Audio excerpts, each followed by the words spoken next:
Guys, welcome to Box Football. And before I get into it, I just want to introduce you to a new person on the show, a guy who I've been working with closely for the past couple years, for the last 2 years. Luke, big Chelsea fan. And we're going to get into Chelsea today. And Chelsea got some big news, as they always do, guys. And that concerns their manager.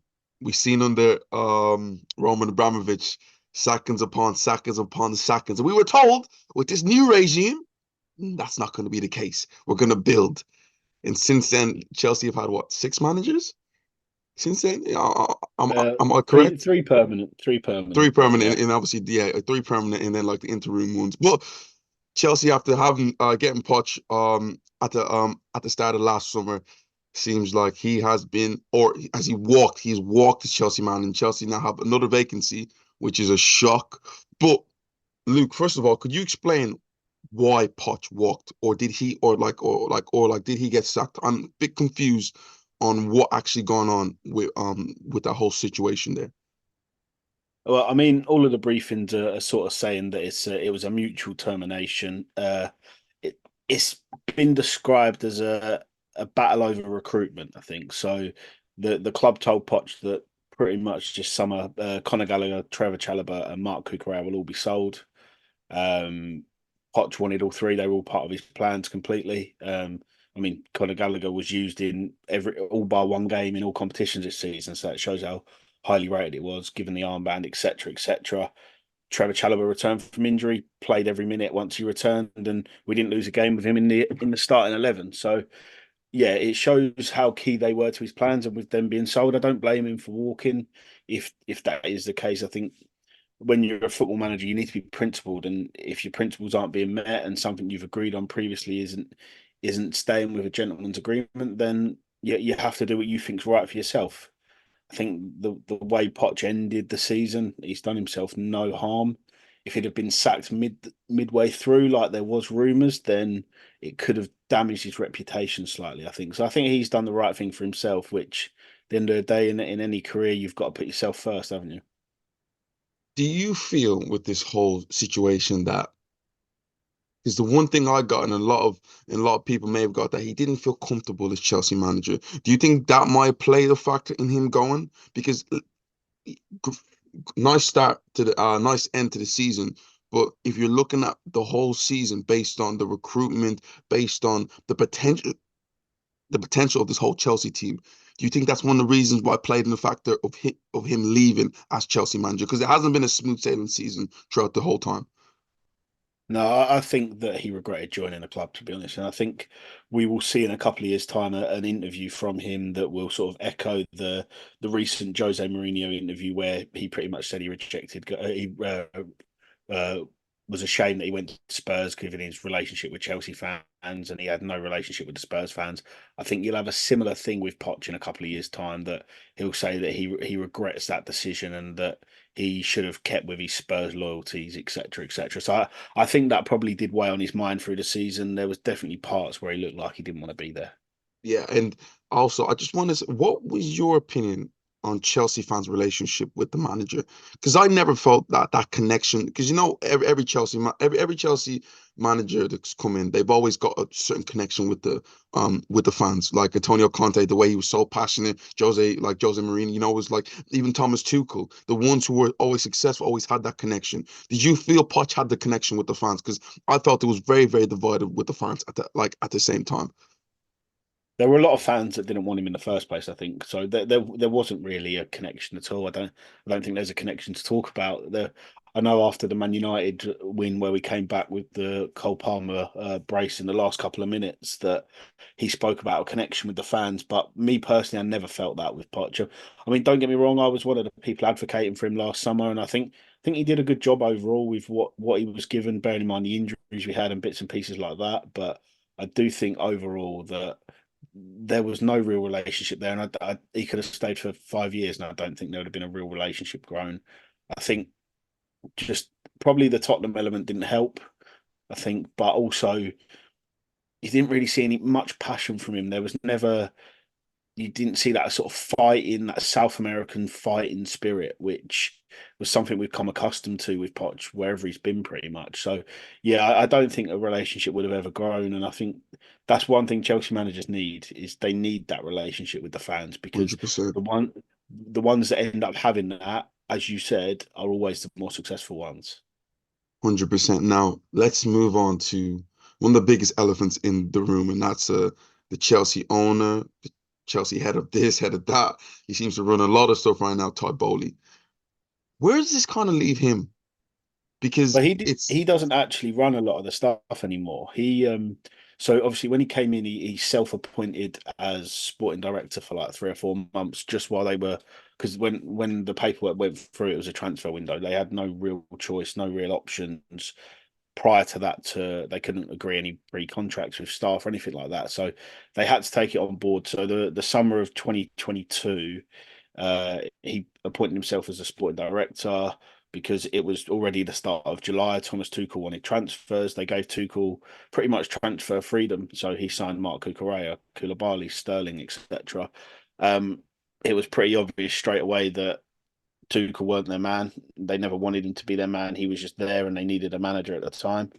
And I think after that, that was a pretty poor window. And if you look now, probably by the end of the summer, none of the players incoming in that window, bar Wesley Fofana, will be there after this window. I think Mark Cucurella will go, Sterling will go. So I think that was just a poor window. And after he quickly stepped down from that role, we when we hired Paul Winstanley and Lawrence Stewart in January or just before January 23, which is obviously that crazy window where there was Enzo Fernandez, Mudryk, Madueke, Badiashile, etc., etc. So Todd Bowley doesn't have as much to do with the club anymore. It's more his co-partner is Bedad Egbali.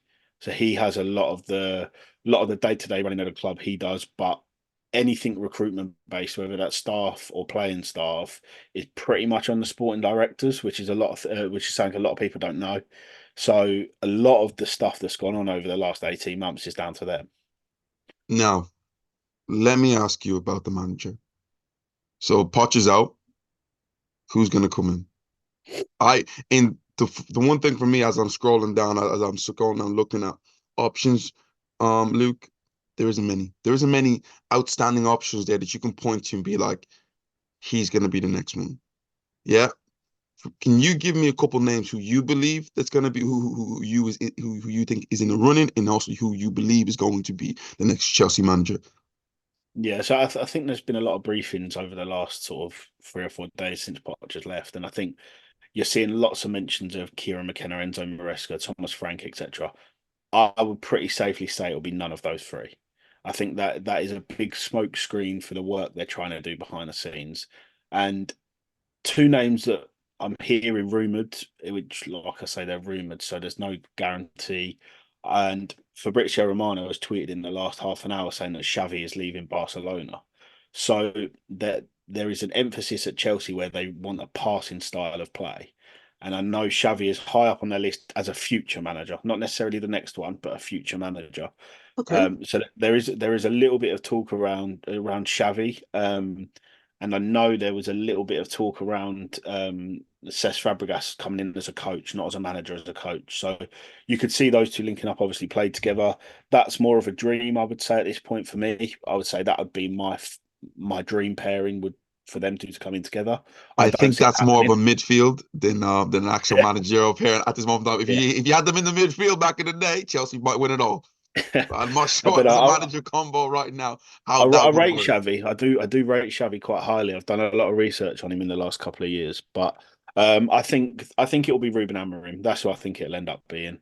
I think Chelsea are being patient because Sporting are in the cup final on Sunday. They're in the Portuguese cup final, so there was when all of the briefings come out yesterday. It was there's a four-man shortlist, the three I mentioned previously, and a mystery candidate. Um, you probably won't remember, but a lot of Chelsea fans will remember back to last summer. There was three names on a list and a mystery candidate, and the mystery candidate was Ruben Amorim. And at that time, they chose to go with Pochettino. And I think they nearly went with Ruben Amorim actually after Graham Potter, when they hired Graham Potter, when they sacked Thomas Tuchel. So it's twice now they've gone for him, and he's always remained high up on their list. They've always remained in contact. with representatives and things like that. So I will be very surprised if we don't end up with Ruben Amorim. I think, unless he decides to stay at Sporting, that'll be the only way. I think it won't end up being him. Now, I'm just gonna bring out one name, and we spoke about this guy previously. Sometimes in life, you just need a bit of venom. Sometimes in life, you just need that person who's gonna come in and shake up the foundations of the club. Why not bring back an old face in Jose Mourinho?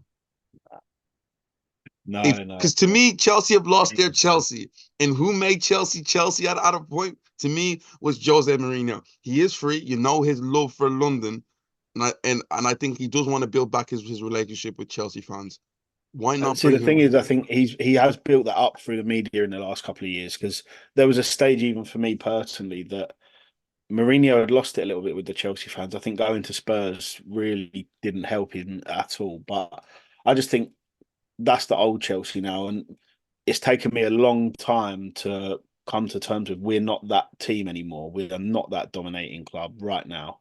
We're just not that, and I think we're going down another pathway, which, if it's done correctly, long term it might turn out better, but it's got to be done correctly. And they're going to have to make mistakes on the way, which they've done, which is fine. And you have to accept that. And I think only the sort of fickle football fans will be the ones that are constantly on the board. Look, it's that you hear this word project all of the time. And I mean, you know better than most. Like, when you get in a young manager who's got a plan, but it's a plan that takes a little bit of time, you have to do things properly. And what Chelsea have done in comparison to Arsenal, who I'm obviously speaking about, Chelsea have decided to rip up a whole squad in 18 months. Arteta slowly but surely moved players on, got players in. And that's where we're going to be further behind an Arsenal. It took Arsenal sort of 2.5 to 3 years to really get to that top level under Arteta. And I think it will take us probably 4 to 5 to get back to that level because we've done everything. We've tried to go quickly. And when you cut corners and try to do everything quickly, that's when it just takes that little bit more time because you're rushing things, you're going too far. How can you get 20 odd new players to gel in the space of a year? You can't. It's not possible. That's very true. That is very true. But with all the money that Chelsea have spent, yeah, let's be honest, almost a billion since Todd. I think it's been a billion since Todd Bowley has come. Well, Last 2 seasons, it hasn't, but yeah. yeah, but last 2 seasons, it's failed. Chelsea have failed to make the top four. What is the aim for next season? Because I'm not going to count the last season as much. The season before, where like they finished 12th. This season, sixth place, not bad, but I'll be honest with you, Chelsea never looked like challenging for the top four. It was a great end to the season. Where Chelsea looking at next season? I, I'm pretty I would sure have more I investments. would have taken sixth place at the start of the season. So I'd have taken that. We had two good cup runs. We was good in the 90 minutes against Liverpool in the Carabao Cup, and then in the extra time, the experience, the lack of experience from us, and the sort of youth and fresh legs of Liverpool just took over, and that's what they did. And then obviously the Man City semi final was good game. We played well, just couldn't finish our chances, which is a big story with Chelsea at the minute. So I'd have taken the season we just had, and you just got to improve on it. I think that's you've got to improve on it year by year. I don't want to put a label of it's got to be top four, it's got to be this, it's got to be that. Just improve on the season before, and if you keep improving, you'll get back to where you want to be. I think right now I would take fifth and another cup or a Europa League run. I think, or Conference League, depending on the FA Cup final, but yeah, I think a nice European run, maybe a domestic cup run, and top six, I'm happy with. So, Chelsea fans, let me know. Listen, how do you feel about this whole situation with Pochettino and who's going to be the next manager? Loads of names that we've mentioned there. Do you have any names that we failed to mention there? That Cesc Fabregas Xavi thing, I'm quite interested in. So, guys, let me know how you feel about it. Jose, do you want him back? Let us know, guys. And also, let us know how you feel about the whole Poch situation. Luke, thank you for coming on. Really, really appreciate it, guys. This is Box to Box Football. Please hit that like, share, and subscribe button. Definitely that subscribe button. Hit that. Let's get ourselves to 2,000, and we'll see you guys next time.